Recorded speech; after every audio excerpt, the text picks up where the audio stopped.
राधे राधे, जय श्री कृष्णा। आप सबको गणेश चतुर्थी की हार्दिक शुभकामनाएं। और मोदक बहुत ज़रूरी होते हैं क्योंकि गणेश जी का भोग लगता है मोदक से।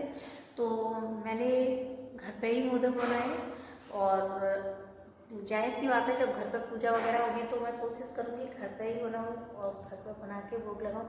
लेकिन कभी कभार क्या होता है ना, बहुत लेट हो जाती हूँ उनको भोग लगाने में या ऐसा कुछ होता है तो फिर मार्केट से भी मंगवा लेती हूँ। बट मैंने फर्स्ट टाइम जो घर से बनाए हैं वो आप लोग देख सकते हैं। ओके, मैंने यहाँ पे एक कटोरी बेसन लिया जिसे मैंने बिना किसी घी के ऐसे ही कढ़ाई में भुना है और भुनने के बाद इसे निकाल भी लिया है। इसके बाद आधा कटोरी सूजी मुझे लेनी थी, वो भी मैंने इसमें डाल के बिना किसी घी के भुनी है। इन दोनों को मैंने एक बर्तन में सबसे पहले निकाल लिया।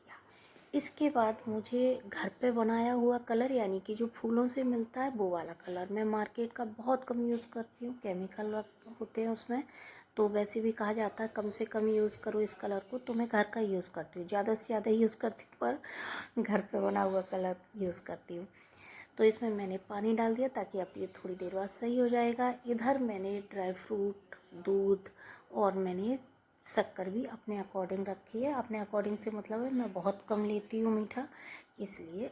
और आप अगर ज़्यादा लेते हो तो उसके अकॉर्डिंग आप रख सकते हैं, बट मैं कम लेती हूँ इसलिए मैंने कम डाली है चीनी। ओके, आप अपने अकॉर्डिंग देख सकते हैं।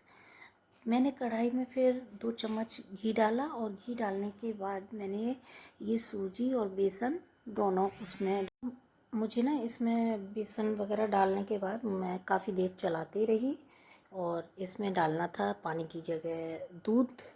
और कलर जो भी मेरा बच गया था ना, दोबारा मैंने उसमें पानी डाल दिया था ताकि जो रह गया वो भी सही हो जाए, वो भी इसमें निकल आए।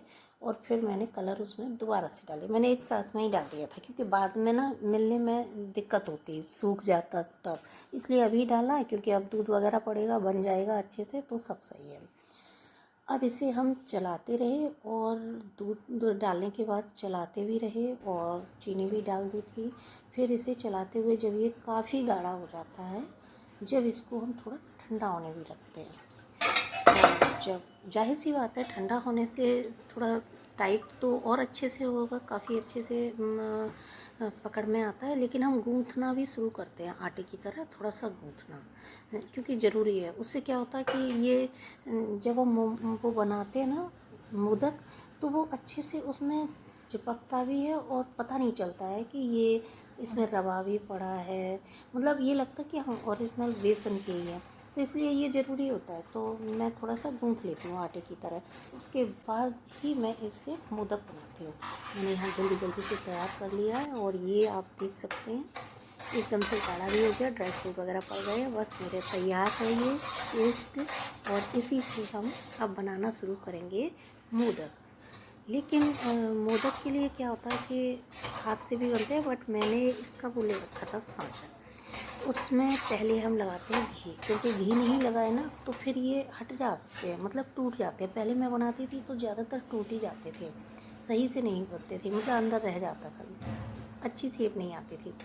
तो मैंने लगाया घी और इसके दोनों साइड ही रखना है, दोनों साइड मैंने भर लिया।